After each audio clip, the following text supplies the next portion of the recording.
रुपया 100 के आगे निकल जाएगा और देश की अर्थव्यवस्था बर्बाद होगी। एचडीएफसी बैंक का नॉन परफॉर्मिंग एसेट 16% है, जो डूबने की कगार पर है। संविधान के खिलाफ काम करने वाली सरकार ही वो खतरे में डाल रही है और इस देश की सरकार इन सब कानूनों को नजरअंदाज करती है। नमस्कार, मैं विश्वास उर्गी हूँ। आज मैक्स महाराष्ट्र हिंदी के लिए आज का ये प्रोग्राम, जो स्वतंत्रता दिवस जो है उसके बाद प्रजासत्ताक दिन आता है 26 जनवरी 2025, ये इस देश का 75वां प्रजासत्ताक दिन है। इस प्रजासत्ताक दिन की तमाम देशवासियों को हम मुबारकबाद देते हैं, लेकिन साथ साथ इस 75 वर्ष में जो संविधान डॉक्टर बाबा साहब अम्बेडकर जी ने जो बनाया और वो देश को सौंपा, इसके कारण आज देश मजबूती से खड़ा है। इसमें कोई दो राय नहीं हो सकती है। हाँ, देश के ऊपर संकट तो बहुत सारे आए, लेकिन देश अच्छी तरह से इन सारे संकटों का सामना कर सकता है, क्योंकि हमारा संविधान 75 के साल में इतना मजबूती से खड़ा है कि इस संविधान के कारण ही देश आज पूरी तरह से इस देश को अच्छे तरीके से मजबूत बनाने की कगार पर खड़ा है, ऐसा हम कर सकते हैं।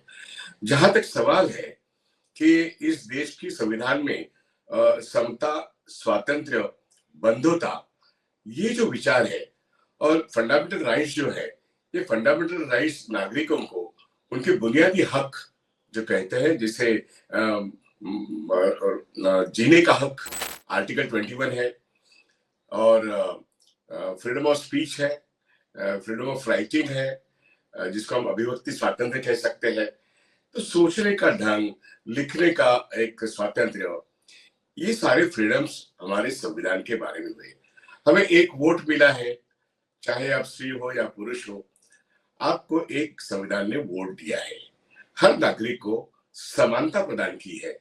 ये इस दुनिया के सबसे बड़े संविधान की विशेषता है कि यूरोप में और अमेरिका में महिलाओं को वोट का अधिकार बहुत बड़े संघर्ष के बाद मिला है, लेकिन हमें जब 26 नवंबर 1949 को संविधान समिति ने जो एक मसौदा सौंपा इस देश के सरकार को, और फिर प्रजासत्ताक बना 26 जनवरी 1950 को, प्रेसिडेंट राष्ट्रपति राजेंद्र प्रसाद थे।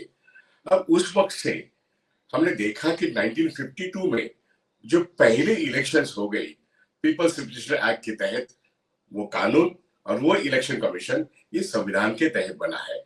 और हम तब देखते हैं कि संविधान के प्रारूप में लिखा हुआ था कि हर नागरिक को, हर महिला को, हर पुरुष को एक वोट का अधिकार है। ये सबसे बहुमूल्य अधिकार नागरिकों को मिला है, जीने का हक है। और इसलिए बहुत बड़े संघर्ष के बाद, मजदूरों के संघर्ष, किसानों का संघर्ष, मध्यम वर्गीयों का संघर्ष, हर तबके का संघर्ष हुआ है। और कानून के जरिए जितने भी आर्टिकल्स मजदूरों के, जनता के हित में है, उतने सारे कानून 1952 से जो संसद बनी, वो संसद, लोकसभा और राज्यसभा, वहां पे चुने हुए जो लोग पॉलिटिकल पार्टीज के बैठे हैं, उनको ये अधिकार मिला कानून बनाने का। और ऐसे ऐसे कानून संविधान के तहत बने, इसलिए इस देश में आज 1947 में कुछ भी नहीं था, आज बहुत कुछ नहीं, सब कुछ है। और आज हम इस दुनिया में 5वें नंबर का एक आर्थिक महासत्ता भी है। और ऐसे वक्त हमें एक फक्र महसूस होता है कि बहुत बड़ी कठिनाइयों के बावजूद भी हम एक ध्यान में आता है कि 75 साल में जो अटैक हो गए, उसमें से हम अच्छी तरह से सक्सेसफुली बाहर आ गए। हमने देश को, देश के बॉर्डर्स को, देश के हर क्षेत्र को बरकरार रखा। लेकिन पिछले 10 साल में जो तब्दीलियां हुई है, मैं देखता हूं कि चाहे वो डिफेंस हो, चाहे पब्लिक सेक्टर हो, पब्लिक सेक्टर में विशेष करके मैं जिस फाइनेंशियल सेक्टर से जुड़ा हुआ हूं, बैंकिंग सेक्टर से जुड़ा हूं, उस बैंकिंग सेक्टर और फाइनेंशियल सेक्टर में संविधान से में जो संविधान के तहत जितने भी कानून बने, उन कानून को आज ठीक तरीके से अमल में नहीं लाया जा रहा है। इसलिए आज का मेरा विषय संविधान के अंदर जो कानून बने उसमें वित्तीय क्षेत्र में क्या गड़बड़ी हो रही है और हम इन चुनौतियों का कैसा सामना कर सकते हैं, ये मेरे सामने एक बहुत बड़ा सवाल है। मैं आपको ये कहना चाहता हूं कि 1964 में इंडस्ट्रियल जो जो इंडस्ट्री को देखने वाला, उसको एक जिसको फाइनेंस सपोर्ट करने वाला एक इंस्टीट्यूशन बना, उसका नाम था आईडीबीआई बैंक। 1964 का ये एक संसद में बना हुआ कानून है। इसके पहले रिजर्व बैंक ऑफ इंडिया में वो एक डिपार्टमेंट था, इंडस्ट्री का डिपार्टमेंट था। वैसे भी अगर देखा जाए, नाबार्ड की जो एक निर्माण हुआ, नाबार्ड आज एक बहुत बड़ी संस्था है, वो एक कानून के तहत बनी हुई संस्था है। खेती के लिए देखने वाला एक डिपार्टमेंट आरबीआई के तहत वो भी था। तो खेती को देखने वाला, उसकी खुशहाली को देखने वाला, उसके फाइनेंस को देखने वाला नाबार्ड 1964 में ही बना। उसी साल में हम देख रहे हैं कि ये फूड कॉर्पोरेशन ऑफ इंडिया का भी निर्माण हुआ। उसी साल में 1964 में आईडीबीआई का निर्माण हुआ। आज की तारीख में हमको ये मालूम होना बहुत जरूरी है देश की जनता को कि 1964 में ये होना, लेकिन 1955 में स्टेट बैंक ऑफ इंडिया जो इंपीरियल बैंक थी, वो इंपीरियल बैंक वो भारत की पहली स्टेट सेक्टर की बैंक बनी, या हम ये कह सकते हैं वो पहला पब्लिक सेक्टर बैंक है जिसका नाम है स्टेट बैंक ऑफ इंडिया। वो 1955 के कानून तक है, उसके लिए एक अलग सा कानून बनाना पड़ा। 1956 में आते हैं तो जब सीडी देशमुख जैसे हमारे फाइनेंस मिनिस्टर थे, जो हमारे महाराष्ट्र के रायगढ़ जिले के सुपुत्र है, इस देश का बहुत बड़ा एक इकोनॉमिस्ट मैं कहता हूं कि जिन्होंने एलआईसी का निर्माण किया। अब एलआईसी कॉर्पोरेशन ऑफ इंडिया 1956 में बनी वो कानून, और उसके पहले बैंक्स हो या इंश्योरेंस हो वो पूरे निजी क्षेत्र में थे।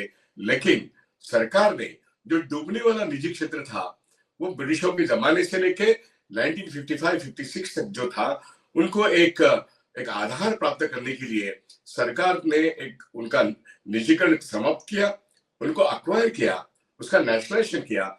इसलिए 55 में स्टेट बैंक ऑफ इंडिया एक बहुत बड़ा माइलस्टोन है।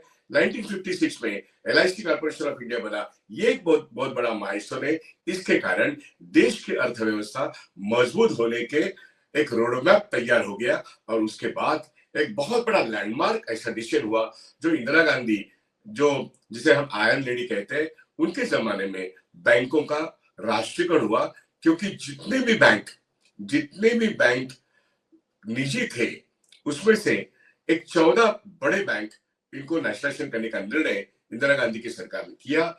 उसको सपोर्ट उस वक्त भारतीय कम्युनिस्ट पार्टी के कम्युनिस्ट श्रीपाद अमृत डांगे, इन्होंने इंदिरा गांधी के गवर्नमेंट, वो थोड़ी माइनॉरिटी में थी, उसको सपोर्ट किया सीपीआई ने। लेकिन कंडीशन ये थी कि आप बैंक नेशनलाइजेशन, आप इंश्योरेंस नेशनलाइजेशन, आप पब्लिक सेक्टर नेशनलाइजेशन करने की अगर वचन देते हैं तो हम आपको सपोर्ट करेंगे। तो वो प्रोग्रामेटिक एक मामला था। और कांग्रेस ने तो कहा, अरे हमने तो 1936 से ये कहा था कि हम जब स्वतंत्र होंगे तब हमारा जो रिसोर्सेस है वो पूरे सरकार के कब्जे में होगा। ये हमारा रिजोल्यूशन है, आपका भी रिजोल्यूशन है। तो इसलिए बैंकों का नेशनलाइजेशन या पब्लिक सेक्टर बनना, सरकार के कंट्रोल में आना, ये सारी चीजें, स्टील हो, ऑयल हो, कोल हो, या सारा इंडस्ट्री के जो जिसको कहते हैं आज का इंफ्रास्ट्रक्चर जो खड़ा है वो सार्वजनिक क्षेत्र में खड़ा है, उसका सरकारीकरण हुआ, उसको नेशनलाइजेशन कहते हैं। ये सारे कानून जो बने वो 1969, 70 और 80 में भी जनरल इंश्योरेंस का नेशनलाइजेशन हुआ। आज की तारीख में अगर हम देखते हैं कि पिछले 14 साल में, पिछले खास करके 11 साल में, ये जो वित्तीय क्षेत्र बना है, बैंक और इंश्योरेंस का सेक्टर, वैसे देखा जाए तो कैपिटल मार्केट का भी लॉ जो बना सेबी, वो 1992 में बना। और हम देखते हैं कि प्राइवेट सेक्टर बैंकिंग में दूसरी बार, बैंकों के नेशनलाइजेशन की दूसरी बार 1995 से आया, डॉक्टर मनमोहन सिंह के लिबरलाइजेशन के पीरियड में आया। लेकिन उसका भी एक लाइसेंसिंग पॉलिसी जो आरबीआई ने बनाया वो 1995 में। तो एक नए जनरेशन की बैंकिंग सिस्टम आ गई, वो भी 1995 में थी। अब मेरा जो कहना है वो ये है कि 1995 में फिर से एक बार न्यू जनरेशन बैंकिंग आया। 69 से बैंक नेशनलाइजेशन के 28 बैंक बने। इसमें आईडीबीआई बैंक 1964 से था, स्टेट बैंक ऑफ इंडिया 55 से, उसके पहले वो इंपीरियल बैंक था।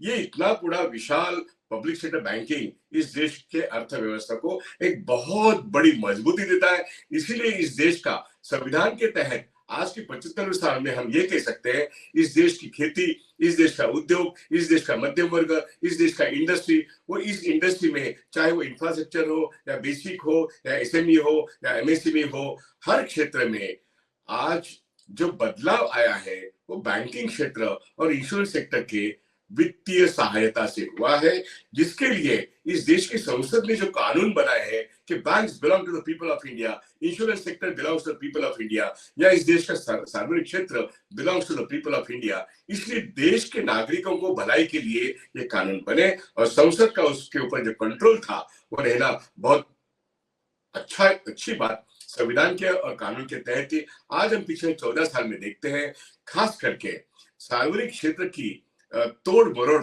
बहुत बहुत बड़े पैमाने पे है।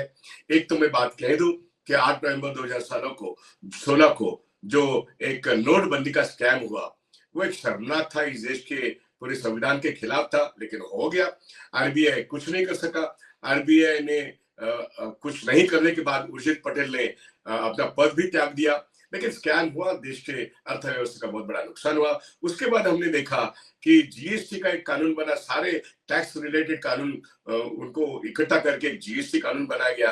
लेकिन उस जीएसटी कानून में लोग पैसा तो टैक्स देते हैं, लेकिन जो कारपोरेट्स है वो बहुत कम टैक्स देते हैं। आज जब 75वां साल हम प्रजासत्ताक का रिपब्लिक का मनाते हैं, उस वक्त हमको ये देखना बहुत जरूरी है कि इस देश का सरकारी या वित्तीय क्षेत्र या पब्लिक सेक्टर आज अच्छी हालत में नहीं है, जिसका एक वजह ये भी है कि सरकार ही अपने क्षेत्र को पहले डिसइन्वेस्टमेंट करना चाहती है और बाद में बेचना चाहती है।